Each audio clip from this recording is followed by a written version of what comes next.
Cerita hantu wanita memesan bakso ini diangkat dari kisah nyata kejadian dialami oleh Supeno, salah seorang pedagang bakso keliling di Jakarta Timur. Cerita hantu memang cukup mengasyikan, terlepas dari percaya atau tidak.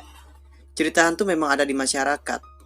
Peristiwa ini terjadi 5 tahun yang lalu, pas malam Jumat Kliwon saat Supeno sedang berkeliling di sebuah perkampungan menjajakan bakso.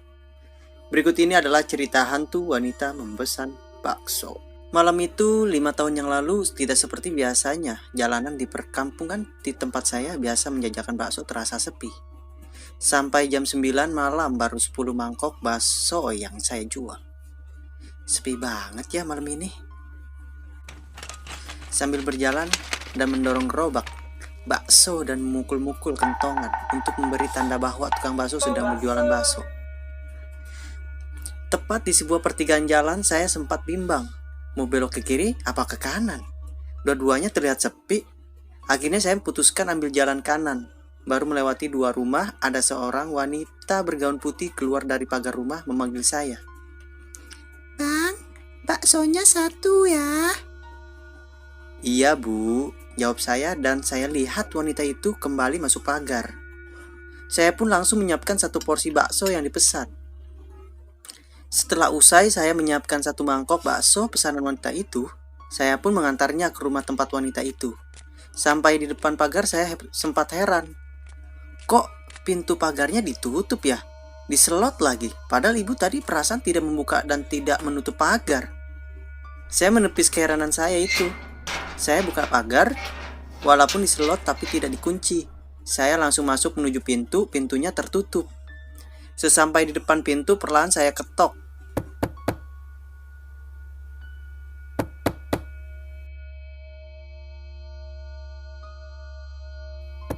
Misi, ini baksonya bu, kata saya kepada wanita tadi yang saya yakini adalah penghuni rumah ini. Tidak ada jawaban dari dalam rumah. Saya ketok lagi. Permisi, ini baksonya bu. Yang membuka adalah seorang wanita muda dan bertanya. Ada apa mas? Ini mbak, tadi ada ibu-ibu di rumah ini pesan bakso sama saya. Di rumah ini tidak ada ibu-ibu mas. Saya di sini cuma tinggal bertiga dengan suami dan anak saya mas. Tiba-tiba seorang lelaki muda yang tentunya suami wanita muda ini keluar dari dalam rumah dan bertanya. Ada apa sih malam-malam kok ribut? Ya tadi sih masuk ke sini mbak. Ini abang tukang bakso ini mengantarkan bakso. Katanya ada ibu-ibu di rumah ini pesan bakso. Padahal kan di rumah ini cuma kita bertiga. Gitu aja kok ribut. Ya sudah, sini baksonya. Biar saya yang makan. Tapi bikinkan 1 lagi ya buat istri saya. Saya pun bergegas menyerahkan semangkok bakso kepadanya dan bergegas menyiapkan semangkok bakso lagi. Setelah selesai menyiapkan, saya antar bakso ke rumah tersebut. Ini mbak baksonya, kata saya sambil menyerahkan semangkok bakso kepada wanita itu. Duduk sini dulu mas, kata laki muda itu sambil mempersilahkan saya duduk di kursi yang ada di teras rumah itu. Iya mas, makasih. Dia makan di teras, sementara istrinya masuk membawa bakso. Tak lama kemudian istrinya menyerahkan mangkok yang sudah kosong pada saya. Emang benar tadi ada ibu-ibu pesan bakso? Jangan-jangan kamu cuma ngareng aja biar baksomu laku, kata laki itu berkelakar sambil tersenyum kepada saya. Untuk apa saya bohong mas? Saya kan tiap hari jualan di sini. Memang benar kok tadi ada ibu-ibu yang pesan, jawab saya.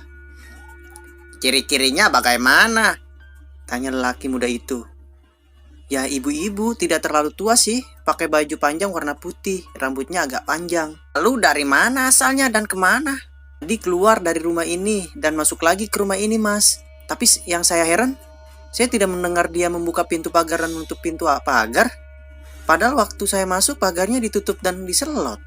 Waktu saya buka selotnya bunyinya cukup keras. Ya tidak salah, kata orang-orang di sekitar sini. Memang dia kadang-kadang muncul, tapi saya sampai hari ini belum pernah bertemu sama dia, kata lelaki muda itu. Lelaki muda itu menjawab, kata orang-orang di sekitar sini, dia itu makhluk halus yang tinggal di rumah ini. Itu sih kata orang, kami sendiri yang tinggal di sini belum pernah bertemu. Langsung merinding bulu kuduk saya mendengar penjelasan laki muda itu. Ada rasa takut menjalar di tubuh saya. Dan rupanya ketakutan saya terlihat oleh laki muda itu. Ya, nggak usah takut mas, biasa aja. Ini uangnya, kata laki itu sambil menyodorkan uang 10.000 rupiah kepada saya. Baik mas, makasih ya mas, kata saya meninggalkan rumah itu. Setelah selesai saya letakkan mangkok di dalam gerobak. Dengan penuh rasa ketakutan saya pun langsung mendorong gerobak itu menjauhi rumah itu.